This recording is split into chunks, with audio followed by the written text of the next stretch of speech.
The schoolhouse door slammed open with such force that Grace Garrett dropped the piece of chalk she had been using to write arithmetic problems on the weathered blackboard, and 3 of her 7 students jumped in their seats like startled rabbits.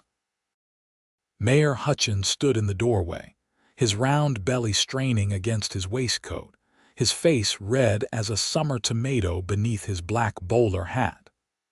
Behind him clustered 4 other members of the town council, all wearing expressions that ranged from embarrassed to openly hostile. "Miss Garrett," the mayor said, removing his hat with exaggerated courtesy that did not reach his cold eyes. "We need to speak with you. Children, you are dismissed for the day." Grace felt her stomach twist into knots, but she kept her chin high and her voice steady. "Gentlemen, school is not dismissed for another 2 hours. Whatever you need to discuss can surely wait until the proper time. The children can go home early today," Mayor Hutchins insisted, stepping fully into the small one-room schoolhouse in Animas Forks, Colorado. The mountain town sat at nearly 11,000 feet elevation, and the thin air made every emotion feel sharper, every confrontation more exhausting. "This concerns their education, and it cannot wait."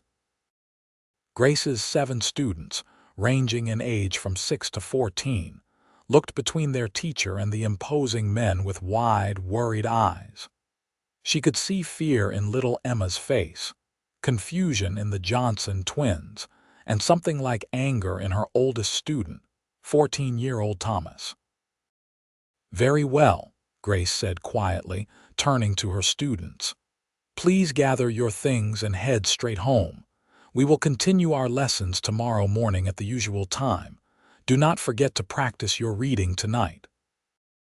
The children scrambled to collect their slates and primers, filing past the council members with hurried steps. Thomas was the last to leave, pausing at the door to look back at Grace with concern evident in his young features. "It will be fine, Thomas," she assured him with more confidence than she felt. "Go on now." When the door closed behind him, the 5 men arranged themselves in a semicircle before her desk, and Grace forced herself to remain standing, to meet their gazes directly even as her hands trembled slightly at her sides. "Miss Garrett," Mayor Hutchins began, his tone taking on a formal quality that boded nothing good. "The council has been receiving complaints about your teaching methods." "What complaints?" Grace asked, though she suspected she already knew the answer. Councilman Porter, a thin man who owned the general store, spoke up. "You have been teaching the children subjects that are not appropriate. You have been filling their heads with ideas that do not serve them." "I have been teaching them to read, write, and calculate," Grace said firmly. "I have been teaching them geography and history. I have been teaching them to think critically about the world around them." "That is precisely the problem," Mayor Hutchins interrupted. "The children do not need to think critically. They need to learn their letters and numbers well enough to run a shop or keep a household. They do not need poetry or philosophy or discussions about government and society." Grace felt heat rising in her chest, the same frustration she had been swallowing down for weeks now coming dangerously close to the surface. "With all due respect, Mayor, these children deserve an education that prepares them for more than simply repeating the lives of their parents. They deserve to understand the world beyond this mountain town. They deserve opportunities. You have been putting dangerous notions in their heads," Councilman Porter said sharply. "My daughter came home last week talking about women's suffrage and asking why her mother cannot vote. That is not appropriate education for a young girl." "Your daughter asked a perfectly reasonable question," Grace replied, her voice rising despite her best efforts to remain calm. "And I gave her a truthful answer based on the current state of our laws and the movement seeking to change them." "Is the truth now considered dangerous?" Mayor Hutchins's face grew even redder. "Miss Garrett, You are here to teach basic skills, not to indoctrinate children with your progressive politics. The council has decided that your contract will not be renewed for the next term. You have until the end of this month to vacate the teachers' quarters and leave Anima's Forks. The words hit Grace like a physical blow, stealing the breath from her lungs. She had known this was coming, had felt the disapproval growing for months, but hearing it stated so baldly still shocked her to her core. The end of this month, she managed to say. That is less than 2 weeks away. That should be sufficient time for you to pack your belongings, Councilman Porter said dismissively. We have already contacted an agency in Denver to send us a replacement teacher. A man this time, someone who understands the proper way to educate children. Grace wanted to argue, to fight, to demand they reconsider, but she could see in their faces that the decision was already made. These men had not come here to discuss anything with her. They had come to deliver their judgment, and nothing she said would change their minds. I see, she said quietly, her voice barely more than a whisper. May I at least finish out the remaining days with my students? They deserve a proper goodbye, and I have lessons planned that will help prepare them for a new teacher. The council members exchanged glances, and Mayor Hutchins gave a curt nod. You may finish the week, but we expect you to keep to appropriate subjects. No more talk of suffrage or reform or any other radical ideas, just basic lessons. Do you understand? I understand perfectly, Grace said, and she did. She understood that these men were afraid of educated children who might question the way things had always been done. She understood that they saw her not as a teacher, but as a threat to their comfortable control over this isolated town. She understood that in 1883, in a mining town clinging to the side of a Colorado mountain, a woman with ideas was far more dangerous than any outlaw. The men filed out of the schoolhouse, leaving Grace standing alone in the empty room. She sank into her chair behind the desk, her legs suddenly too weak to hold her upright. The afternoon sunlight streaming through the windows illuminated the dust motes dancing in the air, and she could hear the wind whistling around the corners of the building, a lonely sound that matched the ache in her chest. She had come to Anima's Forks 2 years ago, fresh from her teacher training in Boston, full of idealism and determination to make a difference. The advertisement for a teacher in a Colorado mining town had seemed like an adventure, a chance to bring education to children who might otherwise have none. And she had loved it, loved her students and their eager minds, loved watching them discover the joy of reading and the satisfaction of solving a difficult problem. But she had also seen the limitations placed on them by poverty and isolation, and the rigid expectations of their community. She had seen bright girls told they need not bother with advanced studies because they would only marry and keep house anyway. She had seen clever boys pulled from school at 12 or 13 to work in the mines because their families needed the income. And she had tried, perhaps foolishly, to show them that there could be more, that the world was wider and more full of possibility than they knew. Now she was being punished for that attempt, cast out like some kind of radical troublemaker. Grace forced herself to stand and begin erasing the board, preparing for tomorrow's lessons even though her heart felt heavy as stone. She would not give up on her students, not until she absolutely had to leave. She would use every remaining day to teach them everything she could, to plant seeds of curiosity and critical thinking that might someday bear fruit even after she was gone. As she gathered her few belongings and prepared to return to her small room behind the schoolhouse, she wondered where she would go when her time in Anima's Forks ended. Back to Boston, where her father would say he had told her so. To another western town, hoping for a community more receptive to her methods. Or perhaps she should abandon teaching altogether and find some other way to make her living. The thought of giving up teaching sent a sharp pang through her heart. Whatever else she might do with her life, she could not imagine anything that would give her the same sense of purpose and satisfaction as watching a child's face light up with understanding.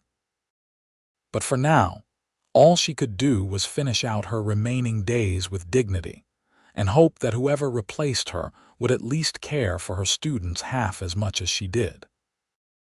The next morning, Grace arrived at the schoolhouse early as always, building up the fire in the pot-bellied stove to chase away the mountain chill and arranging the day's lessons on her desk.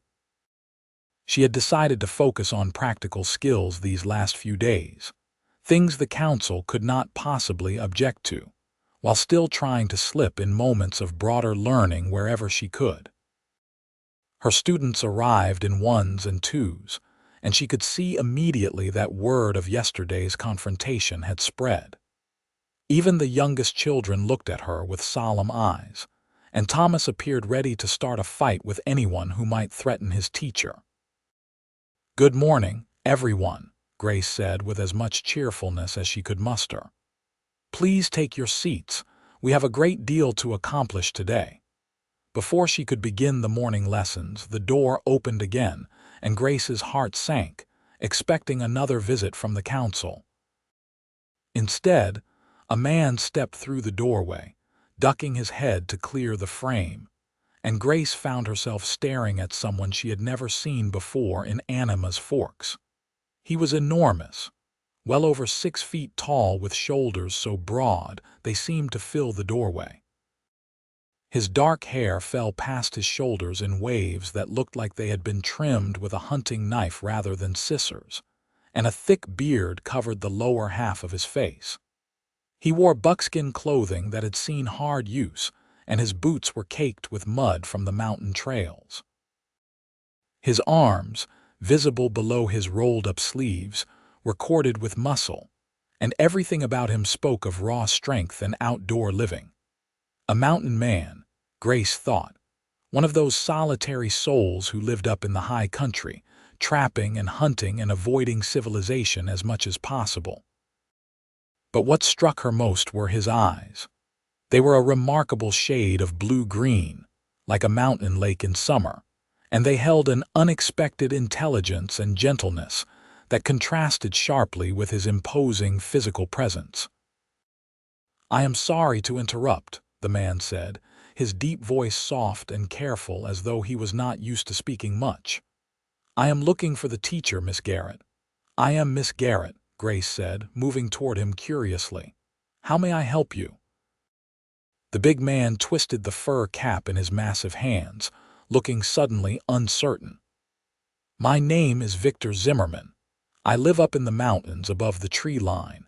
I came down because I heard that you might be willing to teach someone to read."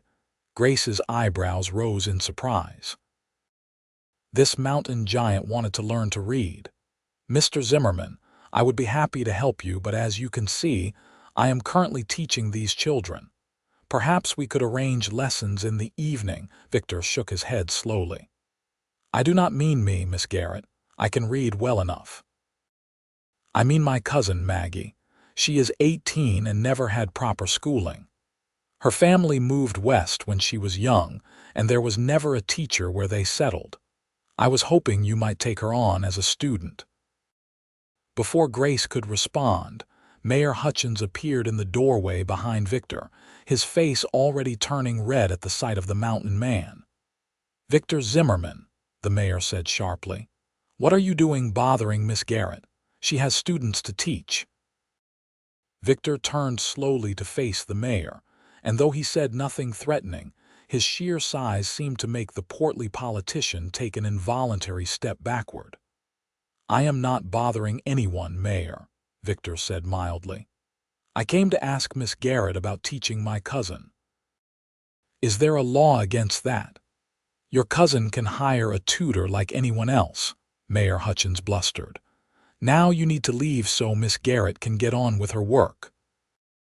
Actually, Mayor, Grace found herself saying, surprising even herself with her boldness, I would be happy to speak with Mr. Zimmerman about his cousin after school hours. He has every right to inquire about educational opportunities. The mayor's eyes narrowed dangerously. Miss Garrett, you would do well to remember your position here.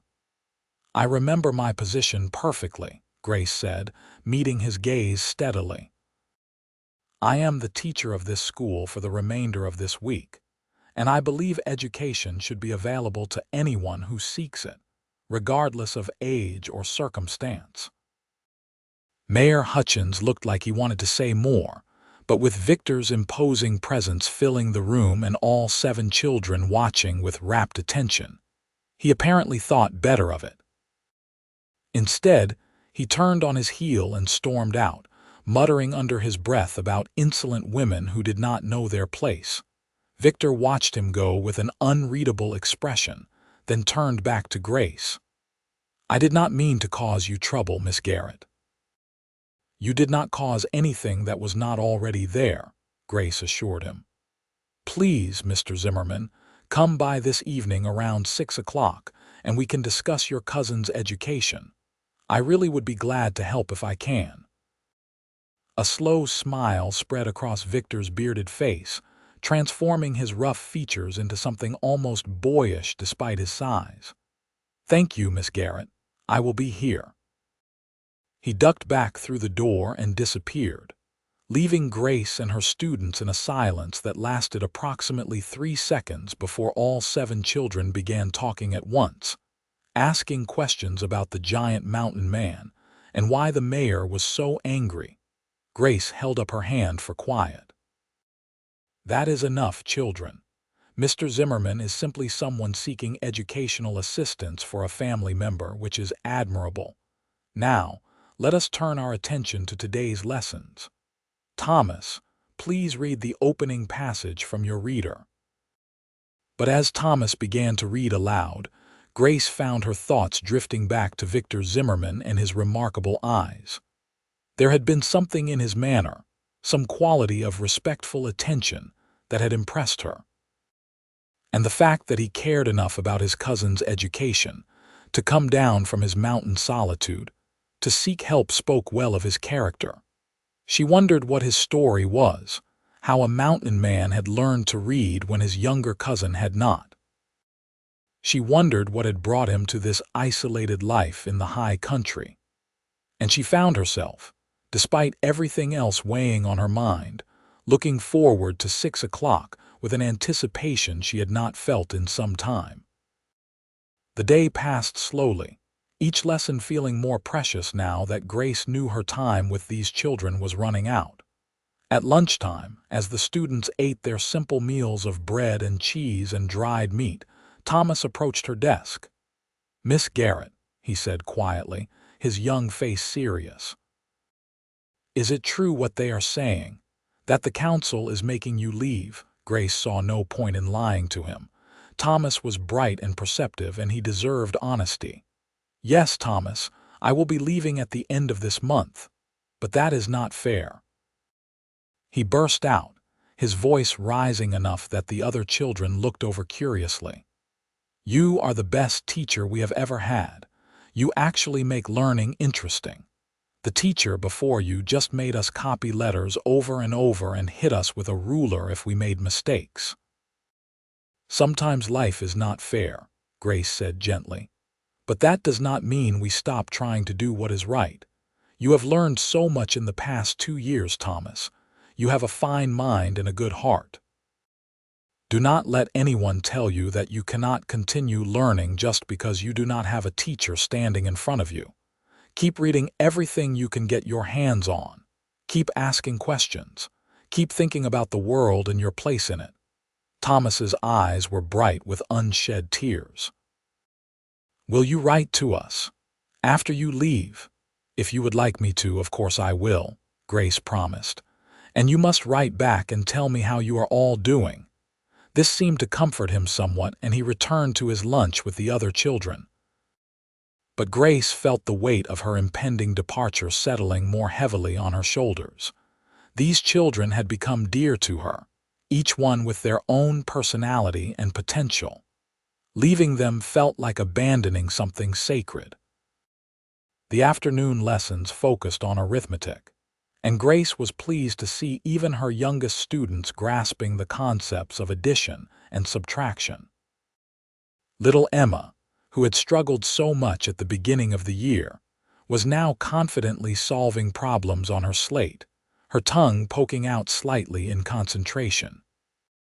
When 3 o'clock finally arrived and the children were dismissed, Grace found herself both exhausted from the emotional weight of the day and strangely energized by the prospect of meeting with Victor Zimmerman again.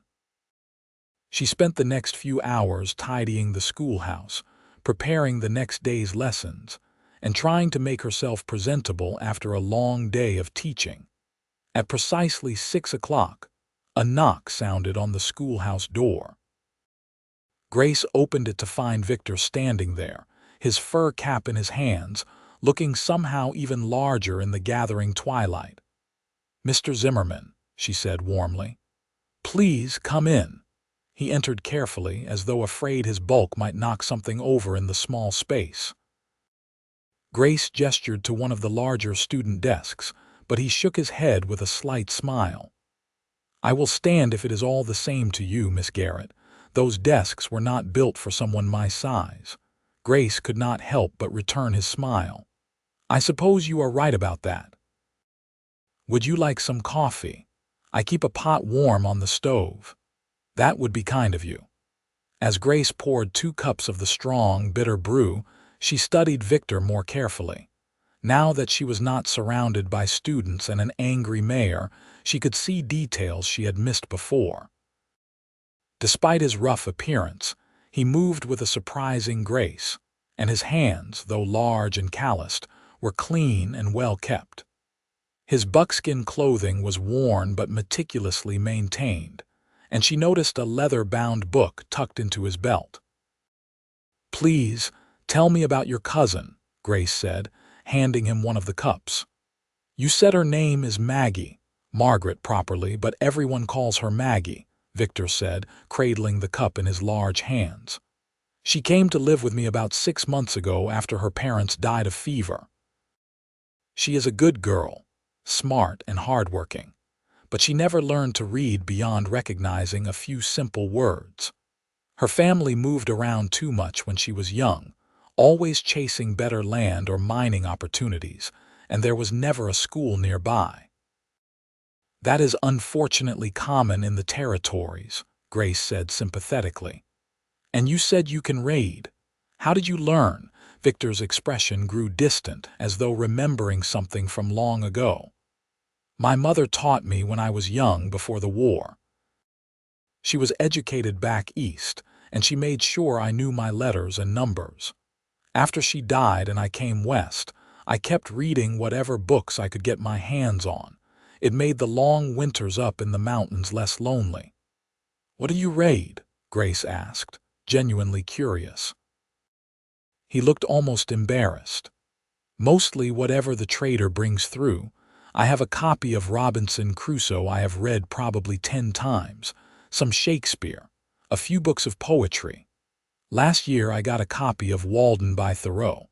That one I have read so many times the pages are falling out." Grace felt a flutter of surprise and pleasure. Here was this mountain giant, living a solitary existence in the high country, reading Thoreau and Shakespeare. There was far more to Victor Zimmerman than his appearance suggested. "Those are excellent choices," she said warmly. "Thoreau especially seems fitting for someone who has chosen to live close to nature." "He understood something important," Victor said, his blue-green eyes meeting hers with an intensity that made her breath catch slightly. "That a person does not need all the trappings of society to live a meaningful life. That simplicity can bring clarity. That nature has lessons to teach us if we are willing to be quiet and listen." "That is beautifully put," Grace said softly. "But your cousin Maggie, you want her to have the opportunity to discover such things for herself."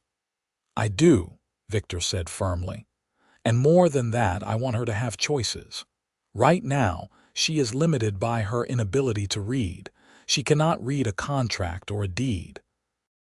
She cannot read a letter from back east or a newspaper to learn what is happening in the world. She is trapped by her ignorance, even though she is clever and capable in so many other ways. Grace felt a kinship with this man and his understanding of education's importance. "I would be happy to teach Maggie," she said. "But I must be honest with you, Mr. Zimmerman. The town council has decided not to renew my contract.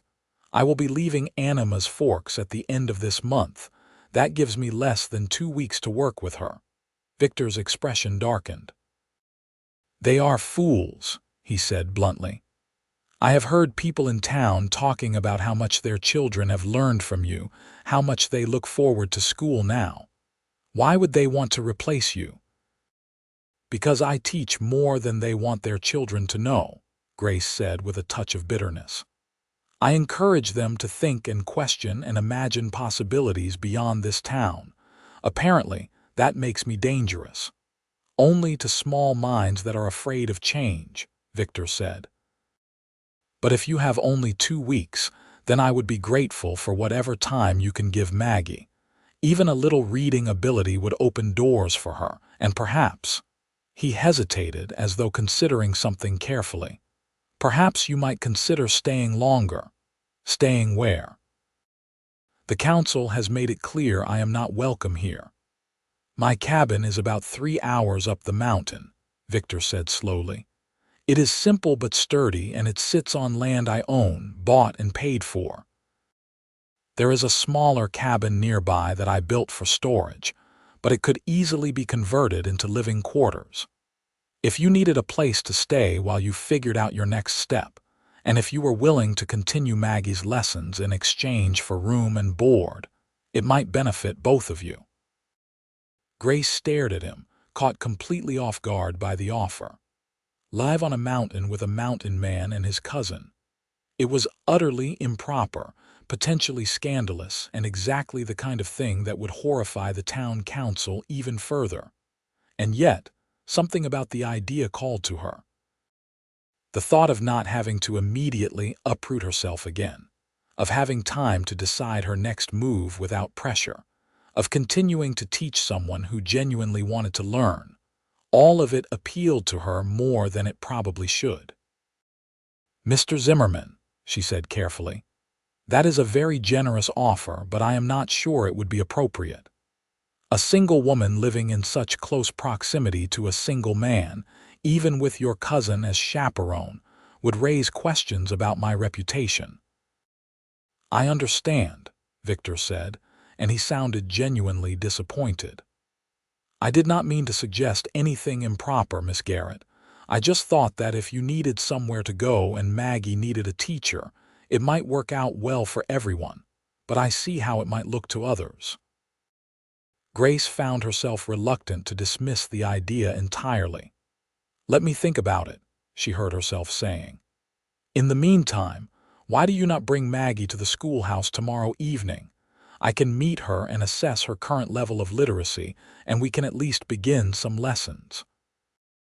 Whatever else I decide about the future, I can certainly help her for the next 2 weeks."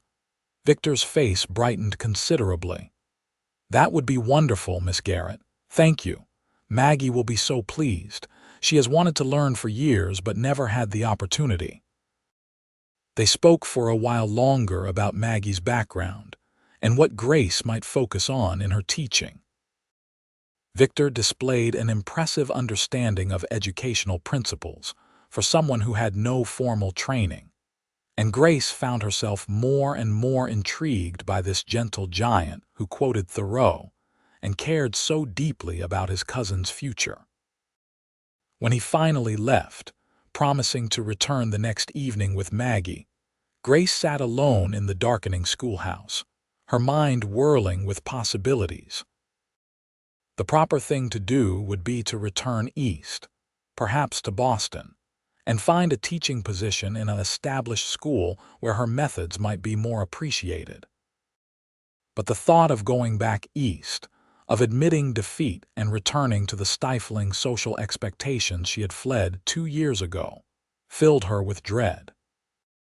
And there was something about Victor Zimmerman, something in his quiet strength and thoughtful manner that made her want to know more about him. She shook her head at her own foolishness. She had just met the man. He was simply being kind by offering her a place to stay, nothing more. It would be ridiculous to read anything else into it. Still, as she walked to her small quarters behind the schoolhouse, Grace found herself wondering what it would be like to live on a mountain, surrounded by pine trees and clear air, teaching an eager student without the interference of narrow-minded council members. The idea held a certain romantic appeal, even if the reality would likely be far more challenging than her imagination suggested. The next evening, Victor returned with Maggie, and Grace's first impression of the young woman was favorable. Maggie was tall like her cousin, though nowhere near his impressive size, with warm brown eyes and auburn hair braided down her back. She wore a simple calico dress and sturdy boots, and she greeted Grace with a directness that spoke of someone used to frontier living. "Miss Garrett," Maggie said, her voice clear and confident despite the nervousness in her eyes. "Victor has told me so much about you. I cannot thank you enough for being willing to teach me. I know you must be very busy with your regular students." "It is my pleasure, Maggie," Grace said warmly. "Teaching anyone who wants to learn is never a burden. Please, sit down and let us see where we should begin." Victor settled himself in a corner, apparently intending to stay for the lesson, and Grace found his presence somehow comforting. She began by having Maggie identify letters, which the young woman did haltingly, getting about half of them correct. Then she had her try to read some simple words, and Maggie struggled through them with obvious frustration. "I am sorry," Maggie said after stumbling over the word together for the third time. "I know I am slow. My mind just does not seem to hold the letters properly." "Nonsense," Grace said firmly. "You are not slow. You simply have not had systematic instruction. Your mind is clearly sharp. Listen to how you speak. You use complex sentences and varied vocabulary. You can absolutely learn to read. It will just take patience and practice." Over the next hour, Grace worked with Maggie on phonics and simple reading exercises, and she was pleased to see the young woman making connections and starting to recognize patterns. Victor watched from his corner, and whenever Grace glanced his way, she found his attention focused on her with an intensity that made her heart beat a little faster.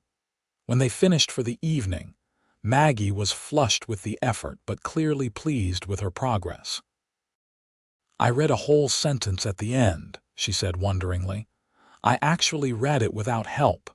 "You did beautifully," Grace assured her. "If we work together every evening, you will be reading books before you know it." "Thank you, Miss Garrett," Maggie said earnestly. "This means the world to me. Victor has tried to teach me himself, but he does not have the patience for it, and I think I frustrated him."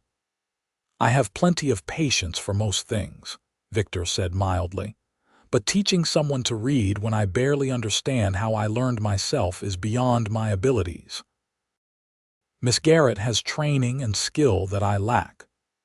After Maggie and Victor left, promising to return the next evening, Grace sat at her desk feeling more content than she had in days. This was why she had become a teacher.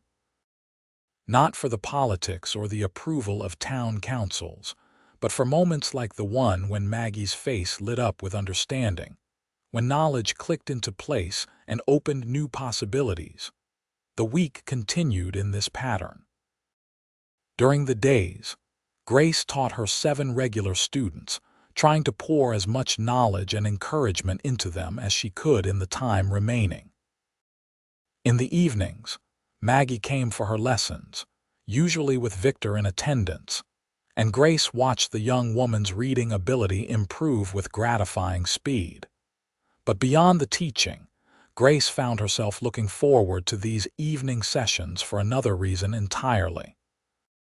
Victor, despite his size and rough appearance, had a thoughtful quality that drew her in. He often contributed to the lessons in unexpected ways, sharing observations or insights that helped Maggie understand concepts better. And when the formal instruction ended, he would sometimes linger to talk with Grace about books or ideas, conversations that ranged from philosophy to practical matters of mountain living. One evening, after Maggie had gone outside to wait, Victor approached Grace's desk with something close to hesitation on his bearded face.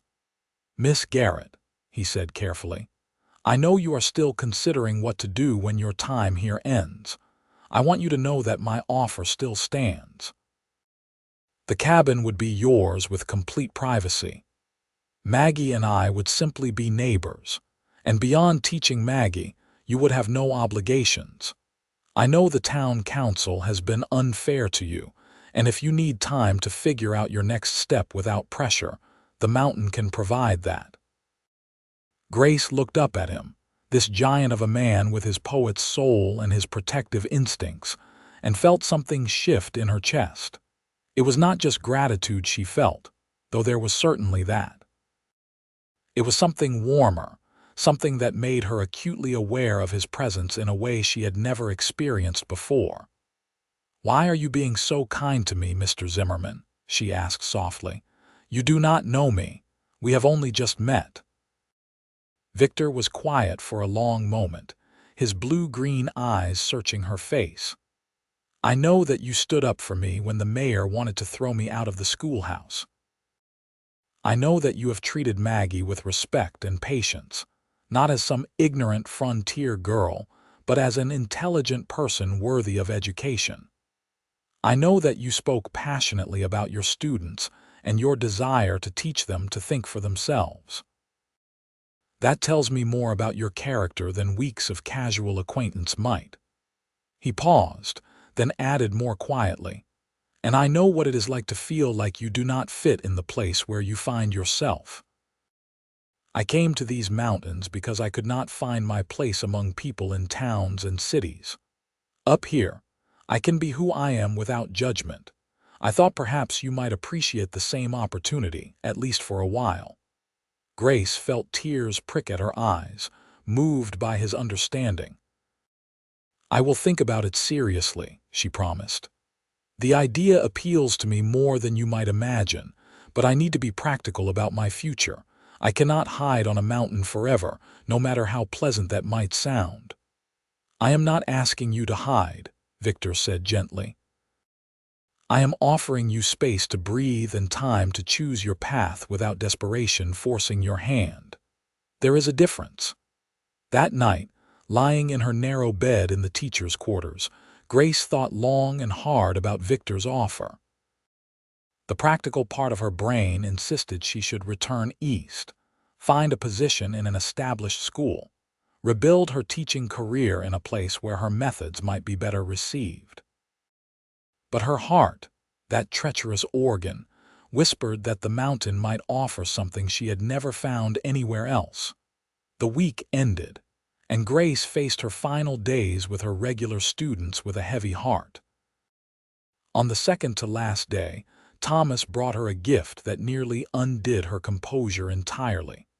It was a drawing he had made of the schoolhouse with her standing in front of it, surrounded by all 7 of her students. At the bottom, in his careful handwriting, he had written, "You taught us to think. We will remember." "Thomas," Grace said, her voice thick with emotion, "this is beautiful, thank you. I will treasure it always." "Will you really write to us?" he asked, his young face serious. "I promise," she said firmly. "And you must promise to keep reading and learning, no matter who teaches you next." "I promise," he said, then added, "I wish you did not have to go." "So do I," Grace admitted. "But sometimes we do not get to choose everything that happens to us. We can only choose how we respond." "You have so much potential, Thomas. Do not let anyone tell you that you cannot achieve whatever you set your mind to." On Grace's final day teaching at the schoolhouse, the children presented her with small handmade gifts. Emma had picked wildflowers. The Johnson twins had carved her a simple wooden bookmark. Even the youngest students had contributed something, and Grace felt her heart breaking at the thought of leaving these bright, eager minds to whatever the council considered proper education. After the children left for the last time, Grace sat alone in the empty schoolhouse, looking around at the place that had been her whole world for 2 years. The scarred desks, the worn floorboards, the blackboard with its permanent chalk stains, all of it had become dear to her. A knock at the door interrupted her melancholy, and she looked up to see Victor filling the doorway. "I heard today was your last day with the children," he said quietly. "I thought you might need a friend." Grace felt the tears she had been holding back all day finally spill over. Victor crossed the room in 3 long strides, and after a moment's hesitation, gently pulled her into his arms. Grace let herself lean against his massive chest, feeling the solid warmth of him, the steady beat of his heart under her cheek. His arms around her were careful despite their obvious strength, as though he was afraid she might break. "They are good children," she said through her tears. "They deserve so much better than what this town wants to give them." "You have already given them something valuable," Victor said, his deep voice rumbling in his chest. "You have shown them that learning can be joyful and that thinking for themselves is not wrong. They will carry that with them no matter who teaches them next." Grace pulled back slightly to look up at him, suddenly very aware of their proximity, of the way his arms still encircled her loosely, of the gentle expression in his remarkable eyes. "I have decided," she said, her voice barely above a whisper. "If your offer is truly still open, I would like to come to the mountain, at least for a while, until I figure out what comes next." Victor's face lit up with such genuine pleasure that Grace felt her breath catch. "The offer is absolutely still open. Maggie will be thrilled, and I." He paused, seeming to search for words. "I will be glad to have you nearby." There was something in the way he said it, some quality of feeling that went beyond simple neighborly hospitality that made Grace's heart skip. But before she could examine that thought too closely, Victor released her and stepped back, giving her space. "When do you need to leave the teachers' quarters?" he asked. "The council has given me until the end of the week to vacate. Then come to the mountain on Saturday. I will bring a pack mule down to help with your belongings. The journey takes about 3 hours on foot, but we can go slowly. The trail is steep in places but not dangerous if you watch your footing." "I do not have much," Grace said, looking around at her sparse belongings. "A few books, my clothes, some personal items. Everything else belongs to the school." "Bring whatever is precious to you," Victor said. "I have basic furniture in the storage cabin. We can make it comfortable." Over the next few days, Grace packed her meager possessions and said goodbye to the few people in town who had been kind to her. She also continued Maggie's evening lessons, working extra hours to give the young woman as much foundational knowledge as possible before they transitioned to learning on the mountain. Maggie was overjoyed when she learned Grace had accepted Victor's offer. "Oh, Miss Garrett, I am so glad. It will be wonderful having another woman nearby. I love Victor dearly, but he is not much for conversation, and the winters can get awfully lonely up there." Grace felt a flutter of nervousness about what she was committing to. She would be leaving behind any semblance of conventional society, moving to an isolated mountain setting with 2 people she barely knew. It was reckless and improper and possibly foolish. It was also the most alive she had felt in months. On Saturday morning, Victor appeared at dawn with a sturdy mule and an encouraging smile. Together they loaded Grace's trunk and bags onto the animal, and then they set off up the mountain trail. The path was narrow and steep, winding through thick pine forests that smelled of resin and earth. Grace, used to the thin air of Anima's forks, still found herself breathing hard as they climbed, and Victor was patient, stopping frequently to let her rest and pointing out landmarks along the way. "That peak to the north is where I do most of my hunting," he said, indicating a jagged mountain rising above the tree line. "And that stream we crossed about an hour back is where Maggie likes to fish. The water is so clear you can see every pebble on the bottom." As they climbed higher, the trees began to thin, and Grace found herself in a landscape of stark, rugged beauty. Massive boulders lay scattered across alpine meadows filled with wildflowers. Snow still clung to the highest peaks despite it being June, and the sky overhead was an impossible shade of blue. "It is beautiful," Grace breathed, pausing to take in the view. From this height, she could see for miles, mountain ranges stacking up against the horizon like waves on an ocean of stone. "It is home," Victor said simply, and Grace heard the deep love he felt for this wild place in those two words. Finally, after nearly 4 hours of steady climbing, they crested a ridge and Grace saw Victor's cabin nestled in a protected bowl surrounded by towering peaks. It was built of logs chinked with mud, with a stone chimney rising from one end and a small covered porch across the front. A short distance away stood a smaller cabin, equally well built if more weathered in appearance.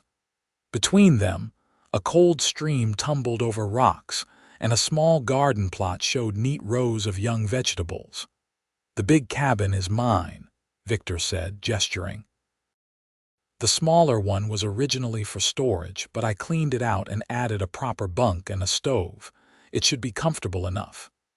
Maggie emerged from the main cabin, waving enthusiastically. "You made it. Come, let me show you your new home." The smaller cabin was indeed basic but surprisingly cozy. It consisted of a single room with a stone fireplace at one end, a narrow bed against one wall, a simple table and chair, and shelves for storage. Victor had clearly put work into preparing it, Grace realized. The floor was swept clean, fresh wildflowers sat in a jar on the table, and the bed was made up with what looked like new blankets. "I hope it is acceptable," Victor said, watching her reaction with apparent anxiety. "I know it is not what you are used to." "It is perfect," Grace said honestly. The cabin was simple, but it was clean and sturdy, and most importantly, it was hers. After 2 years of living in the small room behind the schoolhouse, feeling like she never quite had a space of her own, this little cabin felt like a sanctuary. They spent the rest of the day helping Grace settle in. Victor brought her belongings from the mule, and Maggie helped her arrange them on the shelves. As evening fell, Maggie insisted Grace join them for dinner in the main cabin. Victor's home was larger than Grace's, but still simple, with a main room that served as kitchen and living space, and a curtained area in the back that was presumably his sleeping quarters. A large table dominated the center of the room, and the walls were lined with shelves holding books, supplies, and various tools. A rifle rested above the fireplace, and several animal pelts were stretched on frames in one corner. But what caught Grace's attention was the sheer number of books. She counted at least 30 volumes on the shelves, an impressive library for someone living in such isolation. "You really do love to read," she said, moving closer to examine the titles. "Books are the best company on long winter nights," Victor said, stirring something in a pot over the fire. "I trade furs to the merchant in town for them. He thinks I am odd for wanting books instead of whiskey, but I would rather have the books." Dinner was simple but delicious.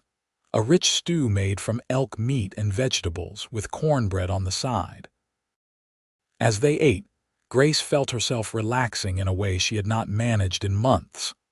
There was something deeply peaceful about this place, some quality of stillness broken only by natural sounds, the wind through the pines, the babble of the stream, the distant call of a bird. "What do you do up here?" Grace asked. "I mean, how do you spend your time?" "I trap in the winter," Victor explained. "Beaver, marten, fox, their pelts bring good money. In summer I hunt and fish, tend the garden, cut wood for winter. I make repairs on the cabin, read when I have time.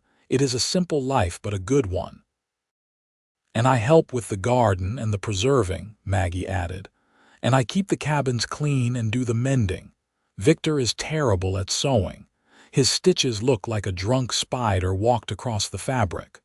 Victor accepted this assessment with a wry smile. "It is true. I can skin a beaver perfectly, but ask me to sew a straight seam and I am hopeless." After dinner, Grace insisted on Maggie's reading lesson, and they spent an hour working through increasingly complex passages. Maggie was improving remarkably, and Grace felt a deep satisfaction in watching her progress.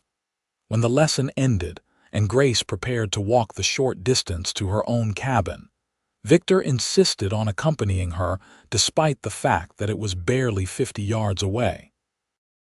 "There are mountain lions in these parts," he explained, "and bears. It is safe enough during the day, but at night it is better not to walk alone." Grace accepted this reasoning, though she suspected Victor's protectiveness went beyond simple wildlife concerns. They paused outside her cabin door, and in the gathering darkness, Grace could see stars beginning to appear overhead in profusion she had never witnessed even in Anima's Forks. Without the lights and smoke of town, the night sky was a glittering tapestry of silver light. "Look," Victor said softly, tilting his head back. "You can see the Milky Way." Grace followed his gaze and gasped. A river of stars flowed across the darkness, more stars than she had ever imagined existed. "It is incredible," she breathed. "This is one of the things I love most about living up here," Victor said. "In town, people fill the night with lamps and fires and they never see what they are missing. But up here, you can see the universe spreading out above you. It makes you realize how small we are, and somehow that is comforting. Our problems and worries seem less overwhelming when you are looking at something that vast." Grace tore her gaze from the stars to look at him. "You have a poet's soul, Victor Zimmerman." He looked embarrassed. "I just read a lot of poetry. It is not the same thing." "It is more than that," Grace said gently. "You see beauty and meaning in things. That is the soul of poetry, not just the words." They stood in comfortable silence for a moment, and Grace became aware of how close they were standing, how his large presence somehow made her feel safe rather than overwhelmed. "Thank you," she said softly, "for this, for giving me a place to land when I felt like I was falling." "You are welcome," Victor said, his voice equally soft. "And Grace, I am glad you are here." It was the first time he had used her given name, and hearing it in his deep voice sent a shiver through her that had nothing to do with the mountain chill. The next days fell into a pleasant rhythm. Grace would wake to the mountain dawn, make herself breakfast, and then either work with Maggie on reading or spend time exploring the immediate area around the cabins. Victor was often busy with his various tasks, but he would check on her regularly, making sure she had everything she needed. In the evenings, they would gather for dinner in Victor's cabin, and Grace found herself looking forward to these meals more and more. Victor was a surprisingly good storyteller when drawn out, sharing tales of his travels and experiences in the wilderness. Maggie would contribute stories from her childhood, and Grace would talk about her teaching experiences, the good and the challenging alike. One evening, about a week after Grace had arrived, Victor produced a battered guitar from somewhere and began to play. His large fingers moved over the strings with unexpected delicacy, producing a melancholy melody that seemed to capture the wild beauty of the mountains themselves. "I did not know you played," Grace said, entranced by the music. My father taught me before he died, Victor said, not looking up from the instrument. I am not very good, but it helps pass the time. You are better than good, Grace said honestly. That is beautiful. He played a few more songs, some mournful, some lively, and Grace found herself swaying slightly to the music. When he finally set the guitar aside, she applauded, and even Maggie joined in, though she had presumably heard Victor play many times before. Play something Grace can sing to, Maggie urged. I bet she has a lovely voice. Grace felt her cheeks warm. I am not much of a singer. Everyone is a singer up here, Victor said with a slight smile. There is no one to judge and nowhere for the sound to go but up to the stars. What song would you like? Grace thought for a moment, then suggested Shenandoah, a folk song she remembered from her childhood. Victor picked out the melody on his guitar, and after a moment's hesitation, Grace began to sing. Her voice was not trained or particularly powerful, but it was true and sweet, and in the small cabin with the firelight casting dancing shadows on the walls, it felt like something sacred. Victor's guitar wove around her voice, supporting and enhancing it, and for those few minutes, Grace felt a connection to this man and this place that went beyond anything she could articulate. When the song ended, there was a moment of profound silence. Maggie was smiling, but tears shone in her eyes. Victor looked at Grace with an expression that made her heart race. That was beautiful, he said simply. Over the following weeks, Grace settled more fully into mountain life. She continued teaching Maggie every day, and was amazed at how quickly the young woman was progressing now that she had consistent, dedicated instruction. But beyond the formal lessons, Grace found herself teaching and learning in equal measure. Victor showed her how to identify edible plants and which mushrooms were safe to gather. Maggie taught her to fish in the cold, clear stream, laughing at Grace's first clumsy attempts. Together they worked in the garden, and Grace learned to recognize the signs of weather changes in the mountain sky. Grace also discovered she had a talent for preserving food.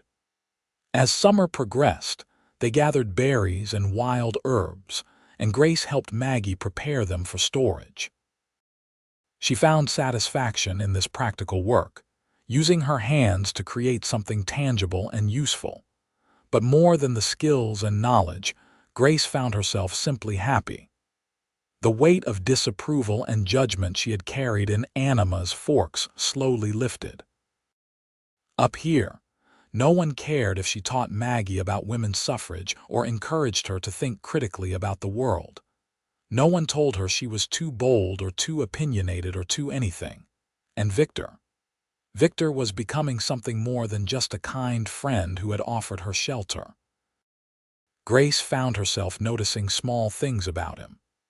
The way his hands, so large and seemingly rough, could be incredibly gentle when handling a wounded bird Maggie found or when turning the pages of a beloved book. The way his whole face transformed when he smiled, the seriousness melting into something boyish and warm. The way he listened when she spoke, giving her his complete attention as though her words were the most important thing in the world. She noticed, too, how she felt when he was near. How her pulse quickened when he appeared unexpectedly while she was gathering firewood or reading on her cabin's small porch. How she found excuses to walk past his cabin, hoping to catch a glimpse of him at work. How she slept better knowing he was just a short distance away, a protective presence between her and the wild mountain night. One afternoon, in late July, Grace was sitting on a boulder near the stream, reading, when Victor approached carrying his rifle and a pack. I am going up higher to hunt, he said. I should be back by nightfall, but if I am not, do not worry. Sometimes the elk are farther out than expected. Maggie knows what to do. Grace felt a flutter of concern. Is it dangerous? not particularly if you are careful and know what you are doing. I have been hunting these mountains for years. Still, Grace said, setting aside her book, be careful. Something in her tone made Victor pause. He studied her face for a long moment, and Grace felt heat rise in her cheeks under his gaze. I will be careful, he said softly. I promise. He left, and Grace tried to return to her book, but the words would not settle in her mind. She realized with a start that she was worried about him, genuinely worried in a way that went beyond simple concern for a friend. The thought of something happening to Victor, of him not returning from the mountain, filled her with a dread that seemed out of proportion to their short acquaintance. Except it did not feel like a short acquaintance anymore. It felt like she had known Victor much longer than a few weeks. It felt like he had become essential to her happiness in ways she was only beginning to understand. When evening fell and Victor had not returned, Grace found herself pacing restlessly around her cabin. Maggie came to check on her, seemingly unconcerned by Victor's absence. He does this sometimes, Maggie explained. He will stay out overnight if the hunting is good or if it gets too dark to safely navigate back. He always comes home. You are not worried, Maggie smiled knowingly. About Victor. He is the most capable person I know. The mountains are his element. He will be fine. She paused, studying Grace's face. But I think you are worried anyway. Grace could not deny it. Is that foolish? No, Maggie said gently. It is sweet, and it tells me something I have been suspecting for a while now. What is that you care for him? And I think he cares for you too, more than he wants to admit even to himself. Grace felt her heart skip. Maggie. I see the way he looks at you when you are not paying attention, Maggie said. I see how he has changed since you arrived. He smiles more, he talks more, he is happier. You are good for him, Grace. We barely know each other, Grace protested weakly. You know each other in the ways that matter, Maggie said firmly. Time is not the only measure of connection. Besides, up here, away from all the silly social rules of town, you can be honest about feelings without worrying what everyone will think. After Maggie left, Grace lay awake in her bunk, listening to the night sounds of the mountain and thinking about what the young woman had said. Did she care for Victor? If the tight knot of worry in her chest was any indication, the answer was clearly yes. But more than that, she was beginning to recognize the feeling for what it truly was. She was falling in love with him. Perhaps had already fallen. It was absurd. It was impractical. It was happening anyway. Grace finally fell into a restless sleep and woke to bright morning sunlight streaming through her small window. She dressed quickly and stepped outside to find Victor standing near the stream, cleaning a freshly killed elk. He looked tired but unharmed, and relief flooded through Grace with such intensity that she found herself running toward him without thinking. Victor? He looked up, surprised, and then his face broke into a smile. Good morning. I am sorry I worried you. The hunting took longer than expected, and it was too dark to bring the elk down safely, so I made camp for the night. Grace reached him and stopped, suddenly uncertain. She wanted to throw her arms around him, to verify that he was truly unharmed, but such a gesture seemed too intimate, too revealing of feelings she was not sure how to express. Victor set aside his knife and straightened, looking down at her with an expression she could not quite read. Grace. Are you all right? I was worried, she admitted. Maggie said you do this sometimes, that it is normal, but I could not stop thinking about all the things that could go wrong. Bears, mountain lions, falls, getting lost. I am sorry, Victor said again, and this time he reached out to gently take her hand. His large hand engulfed hers completely, warm and calloused and solid. I should have been more clear about my plans. I did not realize you would worry. Of course I worried, Grace said, looking up into his remarkable eyes. I care about what happens to you." The words hung between them, heavy with implication. Victor's hand tightened slightly on hers. "I care about what happens to you too," he said quietly. "More than I probably should, given that you have only been here a few weeks and will likely move on when you figure out your next step." "What if I do not want to move on?" Grace heard herself say. "What if I want to stay?" Victor's eyes widened slightly. "Stay here, on the mountain." "Is that so impossible to imagine?" "No," Victor said slowly. "But Grace, you are a teacher. You are educated and cultured. This is a hard life, isolated and sometimes lonely. I would not want you to give up everything you could be just to hide away up here." "What if I am not hiding?" Grace asked, stepping closer to him. "What if I found something here I did not even know I was looking for?" "What did you find?" Victor asked, his voice barely above a whisper. Grace took a breath, gathering her courage. "I found peace. I found purpose in teaching Maggie. I found beauty in these mountains, and I found—" She paused, then continued, "I found you." For a long moment, Victor simply stared at her, and Grace felt her heart pounding so hard she thought it might burst from her chest. Had she been too bold? Had she misread everything? Then Victor moved, dropping her hand only to cup her face gently with both of his large palms. He bent down slowly, giving her every opportunity to pull away, and pressed his lips to hers in a kiss that was both tender and filled with restrained passion. Grace's eyes fluttered closed, and she kissed him back, her hands coming up to grip his buckskin shirt. His beard was soft against her skin, and he tasted like coffee and mountain air and something uniquely himself. The kiss deepened, and Grace felt like she was falling, except Victor's strong arms came around her, holding her steady, holding her safe. When they finally broke apart, both breathing hard, Victor rested his forehead against hers. "I have wanted to do that for weeks," he admitted. "But I was afraid. Afraid you would think I only offered you shelter to take advantage of you. Afraid you would leave if you knew how I felt." "I would not have left," Grace said, reaching up to trace the line of his jaw. "I have been feeling the same way, Victor. I was just too scared to admit it, even to myself." They stood there by the stream, holding each other, and Grace felt a rightness settle into her bones. This was where she was meant to be, not in some Boston drawing room or even in a proper schoolhouse. But here, in this wild place, with this extraordinary man. Over the following weeks, Grace and Victor's relationship blossomed like the late summer wildflowers that dotted the alpine meadows.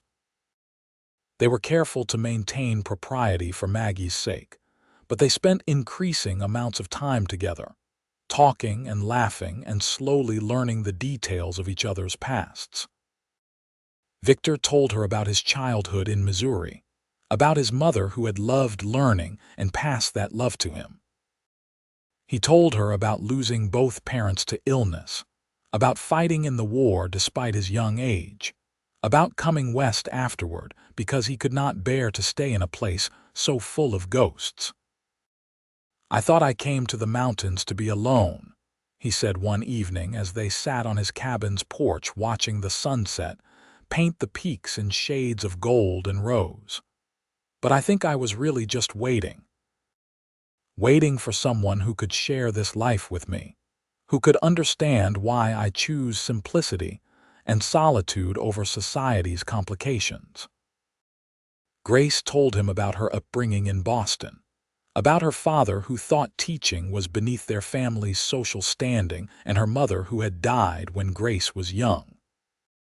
She told him about the stifling expectations, the pressure to marry well and abandon her own aspirations, the relief she had felt when she finally escaped west to teach. "I thought teaching was my calling," she said, "and maybe it still is in a way. But I am beginning to think my calling is not about where I teach or how many students I have. It is about sharing knowledge with people who want to learn, like Maggie, and about finding a life that feels authentic to who I really am." Maggie, for her part, was delighted by the developing romance. She had apparently been hoping for exactly this outcome since the day Grace arrived. "You are perfect for each other," she declared one afternoon while she and Grace were working in the garden. "Victor needs someone who can match his mind, who can talk to him about books and ideas. And you need someone who will appreciate you for exactly who you are, not try to change you or limit you." "You are very wise for 18, Grace said with a smile. "I have had a lot of time to think up here," Maggie replied. "Not much else to do during the long winters except think and wish I could read all those books Victor has." "You will be reading them soon," Grace assured her. "You have made incredible progress. I think by winter, you will be able to tackle even complicated texts."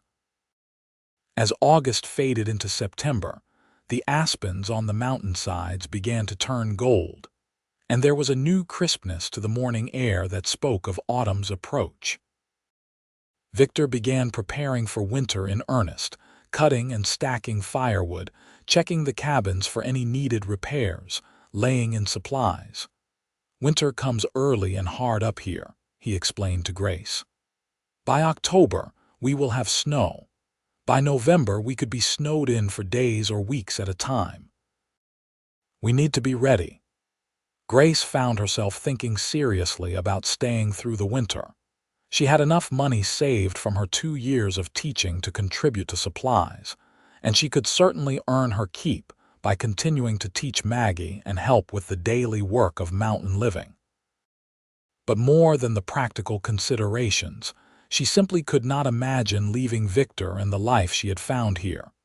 One evening in mid-September, as they sat around Victor's table after dinner, Grace broached the subject directly. "I want to stay through the winter," she said. "If you will have me." Victor looked up from the piece of leather he had been working on, his eyes seeking hers. "You are sure, Grace, winter up here is not like winter in town. It can be harsh and isolating. Sometimes we will not see another soul for months." "I am sure," Grace said firmly. "I have never been more sure of anything in my life."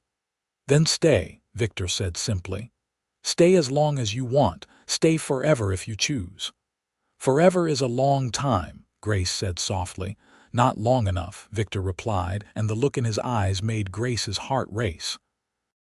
That night, as Victor walked her to her cabin as he did every evening, he paused at her door and took both her hands in his.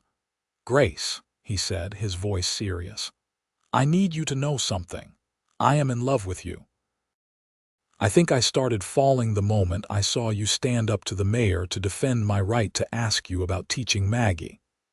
I fell harder every time I watched you teach, every time we talked, every time you smiled at something I said. I love you, and if you stay through winter, I am going to ask you to marry me come spring. I wanted you to know that now, so you can make your decision with full knowledge of where my heart stands." Grace felt tears prick her eyes, but they were tears of joy, not sadness. "Victor Zimmerman, I do not need to wait until spring for you to ask me anything." Victor's eyes widened. "Grace." "I love you too," she said, reaching up to cup his bearded face. "I think I have loved you since you quoted Thoreau and told me about wanting Maggie to have choices. I love your gentle strength and your poet's soul, and the way you see beauty in this wild place. I love how you make me feel safe and challenged and completely myself all at once. So if you want to ask me something, you can ask me now." Victor laughed, a joyful sound that echoed off the surrounding peaks. Then he dropped to one knee right there on her small porch, still holding her hands. "Grace Garrett, will you marry me? Will you stay here on this mountain and share this simple life with me? Will you let me love you and protect you and debate philosophy and literature with you for as long as we both shall live?" "Yes," Grace said, laughing and crying at the same time. "Yes to all of it. Yes, I will marry you." Victor stood and swept her into his arms, spinning her around before setting her down and kissing her soundly. When they finally broke apart, they found Maggie standing outside the main cabin, grinning widely. "Finally," she called out. "I was beginning to think you two would dance around each other forever." "Were you spying on us?" Victor asked, but there was no heat in the question. "Of course I was," Maggie said cheerfully. "This is better than any of those romance novels I cannot read yet. Now come inside. We need to celebrate properly." They spent the rest of the evening planning and celebrating. Maggie was thrilled at the prospect of Grace officially becoming part of their little family. Victor could not stop smiling, and every time he looked at Grace, she felt her heart swell with happiness. "When should we marry?" Victor asked. "We would have to go down to Anima's Forks for a proper ceremony. The preacher comes through once a month." "I do not need a proper ceremony," Grace said. "I do not particularly want to give the town council the satisfaction of seeing me married after they cast me out. But we should do it legally, with proper documents. Is there a justice of the peace closer than Anima's Forks?" "There is one in Silverton," Victor said. "That is about a day's journey from here.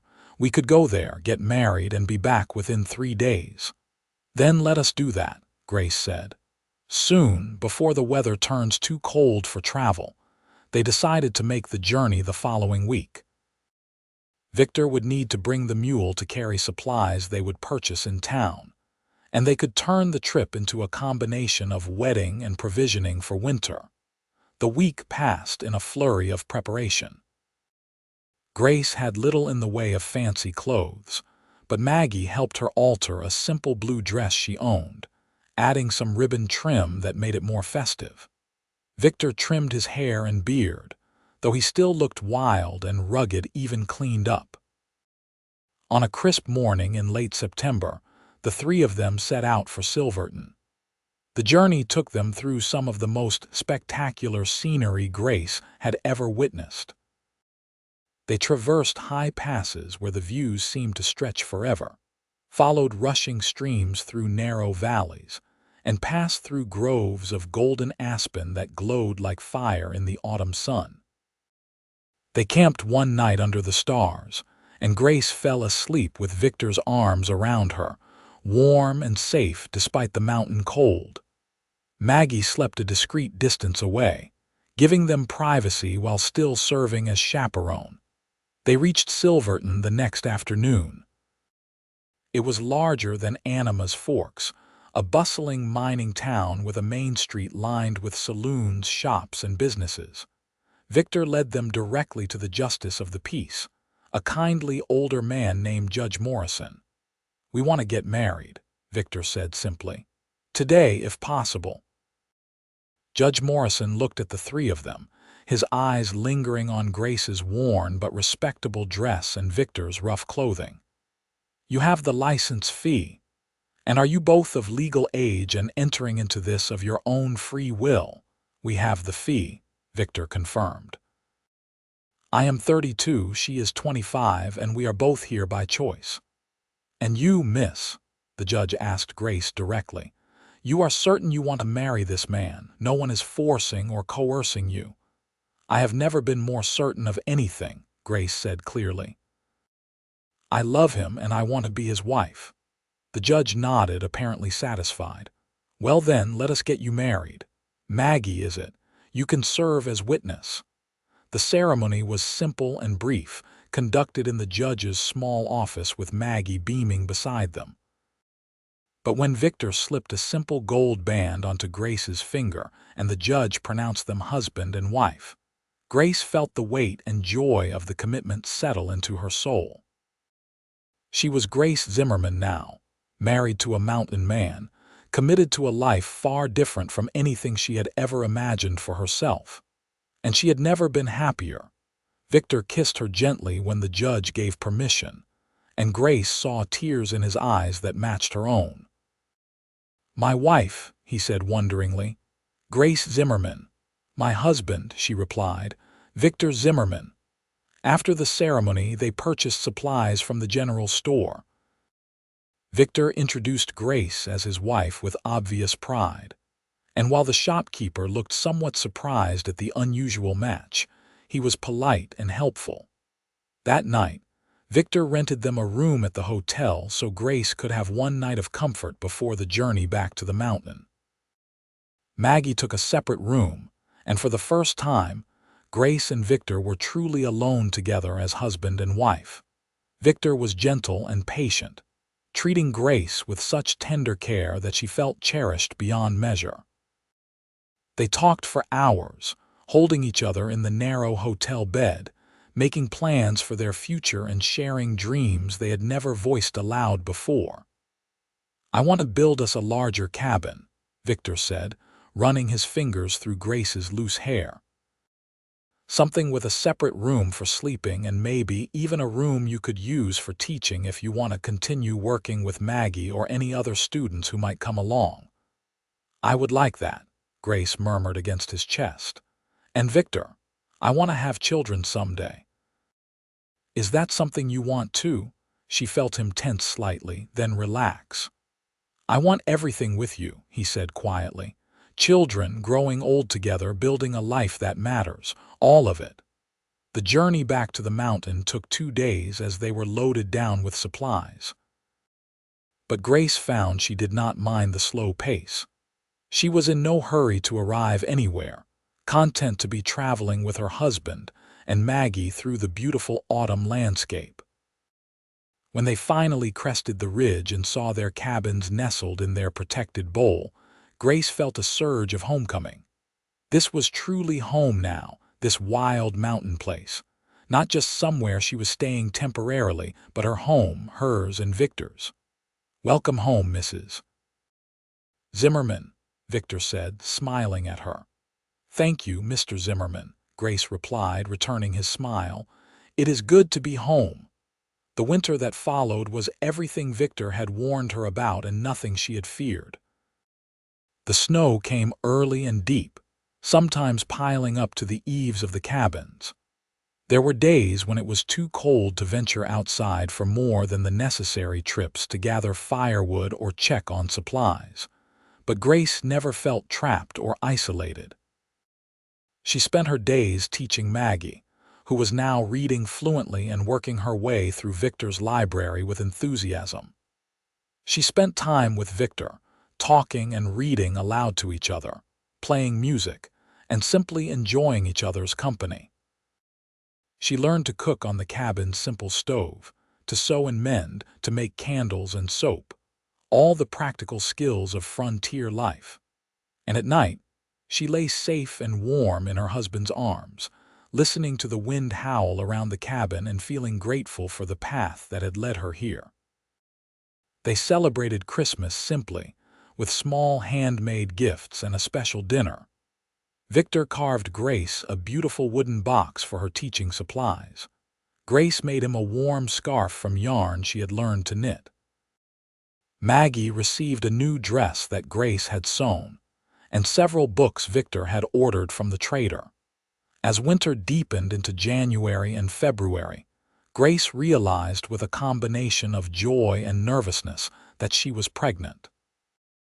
She told Victor one evening as they sat by the fire, and his face transformed with such pure happiness that she felt tears spring to her eyes. "A baby," he said wonderingly, placing his large hand gently on her still flat stomach. "Our baby. Are you happy?" Grace asked, though she could see the answer in his face. "I am overwhelmed with happiness," Victor said. "Grace, you have given me so much. A wife I love beyond measure, a home that feels complete, and now a child. I feel like the richest man alive." They told Maggie the next morning, and she was ecstatic. "I am going to be an aunt. Well, a cousin, technically, but I am going to think of myself as an aunt. Oh, Grace, I am so happy for you both." As winter gradually gave way to spring, Victor began work on the new cabin he had promised.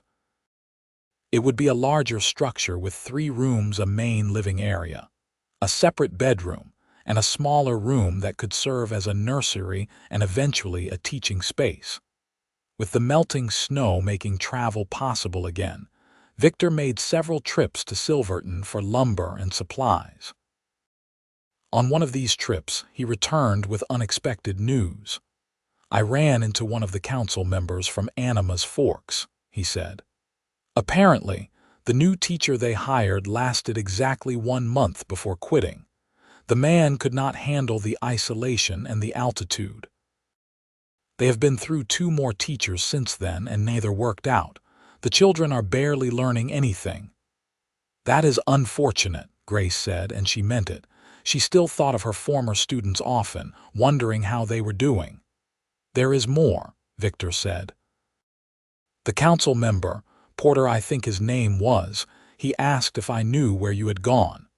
He said several of the parents have been asking about you, saying their children were learning better under your instruction." He seemed. I think he might have been trying to admit they made a mistake without actually saying the words. Grace felt a complicated mix of emotions.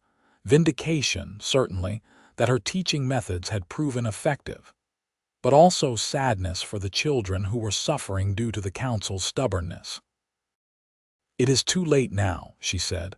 "My life is here with you. I am not going back to that town." "I know," Victor said, "and I am selfishly glad of that. But Grace, if you wanted to teach again, even just a few students up here on the mountain, I would support that. You are a teacher. It is part of who you are, and I would never want you to give that up entirely." Grace thought about this over the following weeks. She loved teaching Maggie, who was now reading at an advanced level and hungry for more knowledge. And she realized that she did miss having more students, missed the energy and curiosity of children learning. An idea began to form in her mind. What if she offered lessons to any children in the area whose families wanted more for them than the limited education available in town? She could teach during the summer months when travel was easier, and families could decide whether the journey was worthwhile for their children. When she proposed this to Victor, he immediately supported the idea. "We have the space, especially once the new cabin is done. And there are families scattered throughout these mountains who would love for their children to have access to a real teacher." Word of Grace's offer spread through the mountain communities that summer, passed along by traders and trappers and families visiting between homesteads. By June, Grace had 5 students in addition to Maggie, children ranging in age from 8 to 15, whose families brought them to the mountain once a week for lessons. Grace taught them everything she had wanted to teach in Anima's Forks without restriction. She taught them to read and write and calculate, certainly, but also to think critically, to question and explore, to see possibilities beyond their immediate circumstances. She taught the girls that they could aspire to more than just marriage and motherhood, though those were worthy goals if chosen freely. She taught the boys that strength of mind was as important as strength of body. And the parents, seeing their children's enthusiasm and growth, kept bringing them back week after week. In August, Grace gave birth to a healthy baby boy in the new cabin Victor had built. The birth was attended by Maggie and a midwife from a nearby homestead, and though it was difficult, everything went well. When Victor was finally allowed to enter and saw his wife holding their son, he wept openly. "He is perfect," Victor said, gently touching the baby's tiny hand. "What should we name him?" They had discussed names throughout the pregnancy, and Grace had one ready. "Henry," she said, "after your father, Henry Victor Zimmerman." "Henry," Victor repeated and smiled. "Hello, Henry, welcome to the mountain." Little Henry thrived in the mountain air, growing strong and healthy. Grace managed to balance motherhood with her teaching, often conducting lessons with Henry sleeping in a cradle nearby. Her students were fascinated by the baby, and even the roughest boys were gentle when allowed to hold him. As Henry's first birthday approached, Grace received an unexpected letter. It had been forwarded through several hands before reaching her, and when she saw the return address, Her heart skipped a beat. It was from Thomas, her former student from Anima's Forks. Dear Mrs. Zimmerman, the letter read, I hope this letter finds you well. I wanted to write to tell you that your teaching made a difference. I am now attending a proper school in Denver. My parents moved us here because they wanted me to have better opportunities, and they said it was your influence that made them realize education was important. I remember everything you taught us about thinking for ourselves and asking questions. I am at the top of my class, and my teacher says I might be able to attend university someday. I wanted you to know that you changed my life. Thank you for believing in me. Your grateful student, Thomas. Grace read the letter through tears, then read it aloud to Victor. He is going to university, she said wonderingly. That bright boy is going to have every opportunity to use his mind. Because of you, Victor said gently. You planted seeds, Grace. Even when it seemed like they had cast you out and dismissed everything you tried to do, you planted seeds. And they are bearing fruit. Over the next several years, Grace received more letters. From Emma, who was learning to be a teacher herself. From the Johnson twins, who had convinced their parents to let them continue schooling instead of working in the mines. From other students who remembered her and wanted her to know they were still learning, still questioning, still thinking. And Grace continued to teach on the mountain, her small school growing each year as more families heard about the teacher who would challenge and inspire their children.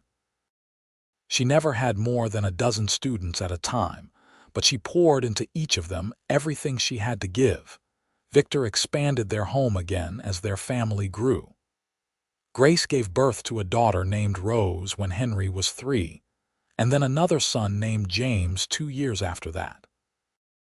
The cabin that had started as a simple 2-room structure grew into a sprawling home with space for their growing family and a dedicated schoolroom. Maggie stayed with them for several more years before eventually marrying a kind young man who worked in Silverton. She moved to town but visited often, bringing her own children to learn from Aunt Grace.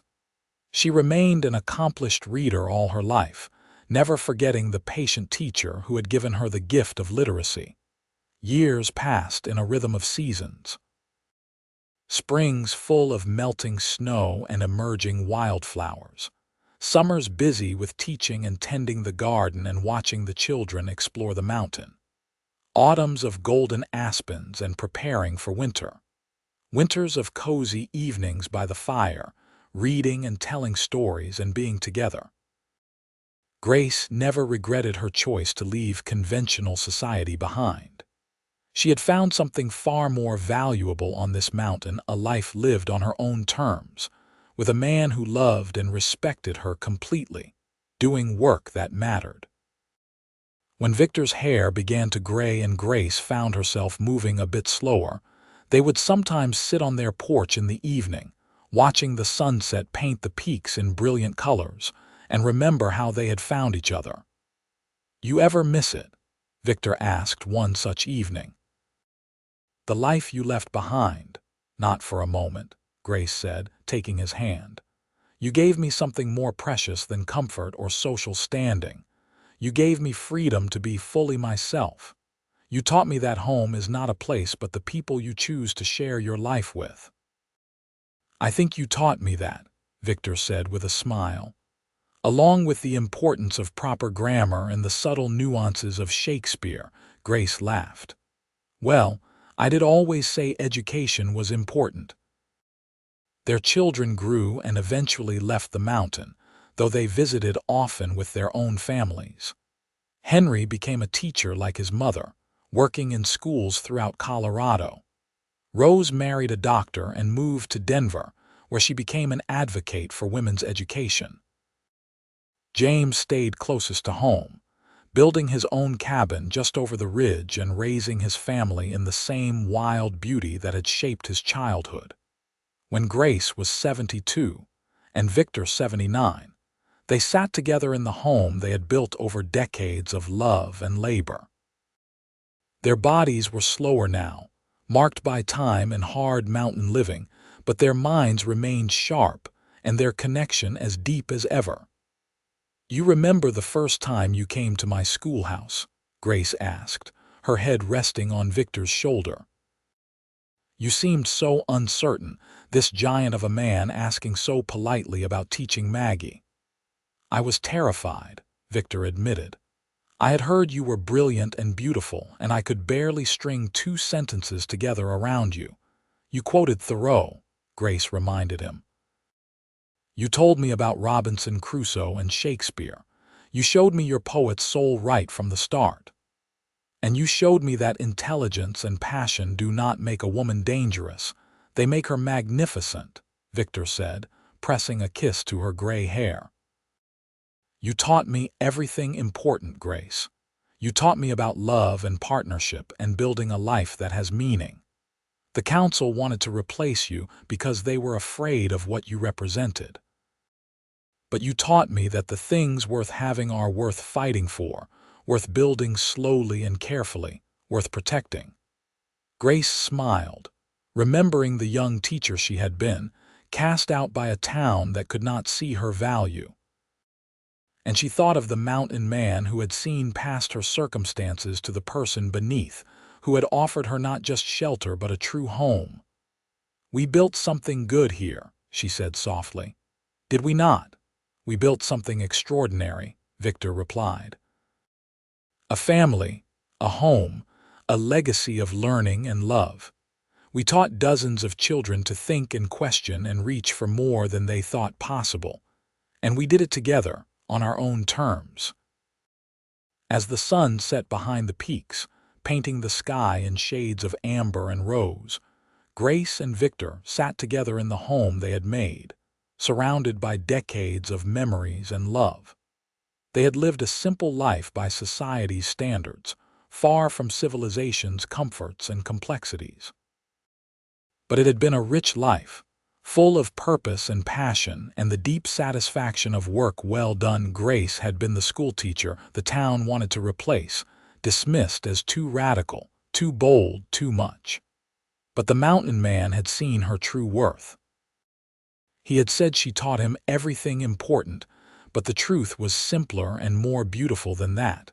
They had taught each other about love and respect, about building a life that honored both partners' dreams, about the courage it takes to live authentically when the world wants you to be small and quiet and conventional. And in the end, that was the most important lesson of all, that the greatest education comes not from books or classrooms, but from the people who see you truly and love you completely, exactly as you are. The stars emerged one by one in the darkening sky. That same river of light Victor had shown Grace on her first night in the mountains. And in the quiet peace of their mountain home, surrounded by the wild beauty that had become their sanctuary, Grace and Victor held each other close and knew that whatever else their lives had been, they had been fully, deeply, beautifully lived.